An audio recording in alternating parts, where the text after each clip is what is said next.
387 O espírito, compreendido como atitude, tem como demonstra o uso corrente da língua, a tendência inconfundível à personificação.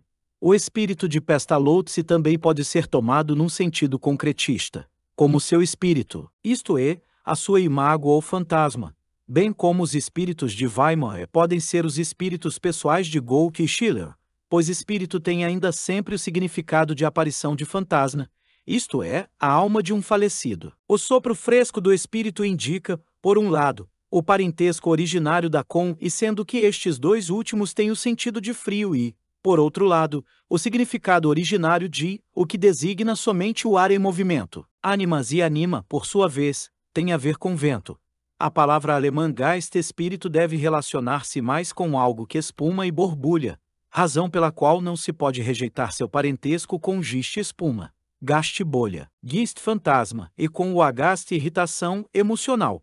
A emoção é concebida como possessão desde os tempos mais remotos, e por isso dizemos ainda hoje que um indivíduo irascível é possuído pelo demônio ou por um mau espírito, ou é por eles cavalgado, ou que um espírito dessa categoria entrou nele. 3. Tal como os espíritos e as almas dos mortos são, segundo uma antiga visão, de constituição sutil, semelhante a um sopro de vento ou fumaça. O espírito significa também para o alquimista uma essência sutil, volátil, ativa e vivificante, como, por exemplo, o álcool era compreendido, assim como as demais substâncias arcanas. Neste nível, o espírito é espírito do vinho, espírito do amoníaco, espírito fórmico e tc.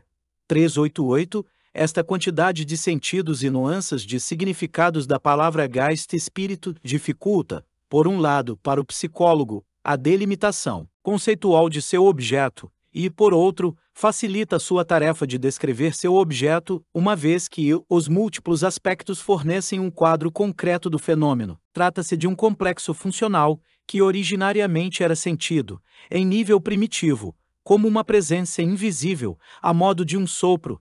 William James descreveu este fenômeno primordial em suas Varieties of e lidas experiências. Um exemplo, bem conhecido por todos, é o milagre do vento de Pentecostes. Para a experiência primitiva, a personificação da presença invisível, como a aparição de um fantasma ou demônio, é muito connatural a eles. A alma ou espírito dos falecidos é o mesmo que a atividade psíquica dos vivos. É sua continuação. A ideia de que a psique é um espírito está implícita nisso. Quando algo de psíquico ocorre no indivíduo e este sente que o fenômeno lhe pertence, trata-se de seu próprio espírito. No entanto, se algo de psíquico lhe ocorre como algo estranho, trata-se de um outro espírito que talvez possa causar-lhe uma possessão. No primeiro caso, o espírito corresponde à atitude subjetiva, no último, à opinião pública, ao espírito da época ou à disposição originária ainda não humana, antropóide, que também chamamos inconsciente.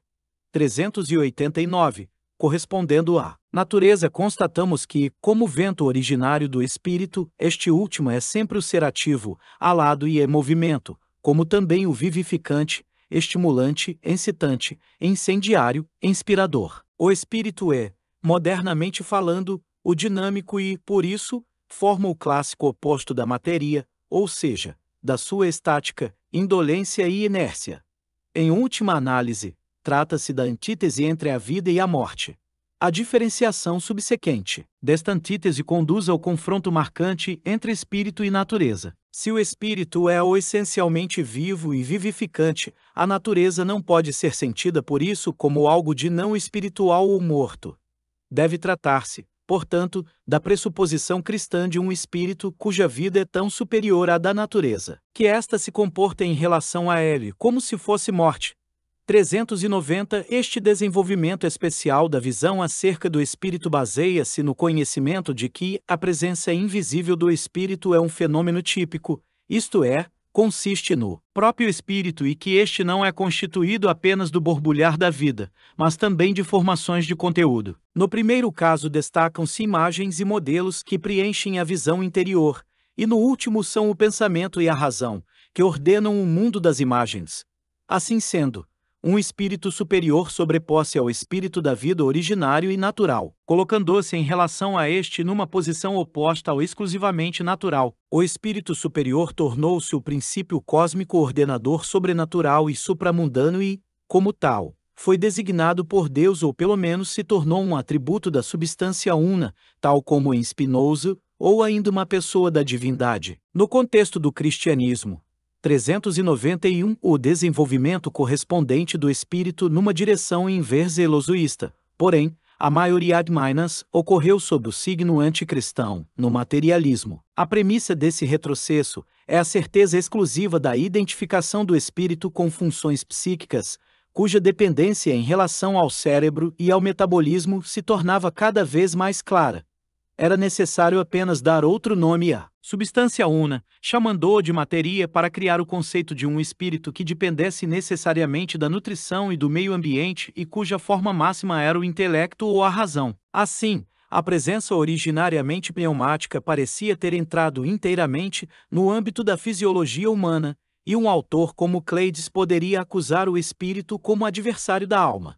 Neste conceito retirara-se a espontaneidade originária do espírito, depois que o mesmo fora degradado a um atributo servil da matéria. Era preciso que a qualidade própria do espírito, do Deus ex machina, ficasse preservada em algum lugar, senão nele mesmo.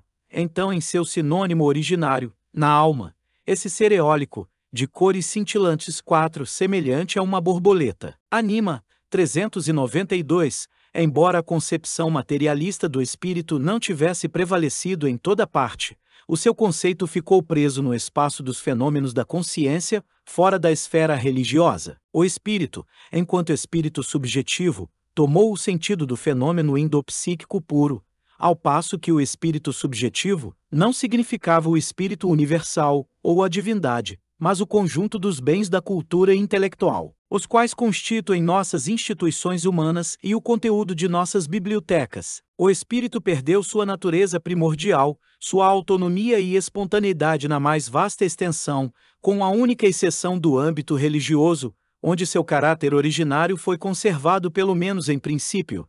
392 a neste resumo foi descrita uma entidade que se apresenta como um fenômeno psíquico imediato, contrariamente a outros psiquismos, cuja existência depende casualmente, segundo a visão ingênua, de influências físicas. A relação da essência do espírito com condições físicas não é imediatamente percebida, razão pela qual se atribui imaterialidade ao fenômeno espiritual, e isto numa medida maior do que no caso do fenômeno anímico, no sentido mais estrito. Este último é considerado, de certa forma, não só como dependente da faisas, mas possuindo uma certa materialidade, a qual aparece na ideia do corpo sutil e na concepção chinesa da almag. Devido à íntima conexão de certos processos psíquicos com fenômenos físicos paralelos, não é possível aceitar uma total imaterialidade do anímico. Inversamente, o Consensus Unium insiste na imaterialidade do espírito, mas nem todos lhe concedem uma substancialidade própria. Não é fácil, porém, reconhecer a razão pela qual a matéria hipotética, que hoje se apresenta de um modo completamente diverso do que há 30 anos, deva ser considerada a única real, em detrimento do espírito.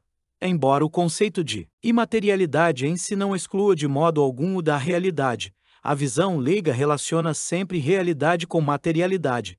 Espírito e matéria são certamente formas de um ser transcendental em si mesmo. Assim, por exemplo, os adeptos do tantrismo têm a mesma razão para dizer que a matéria nada mais é do que a concretitude do pensamento de Deus.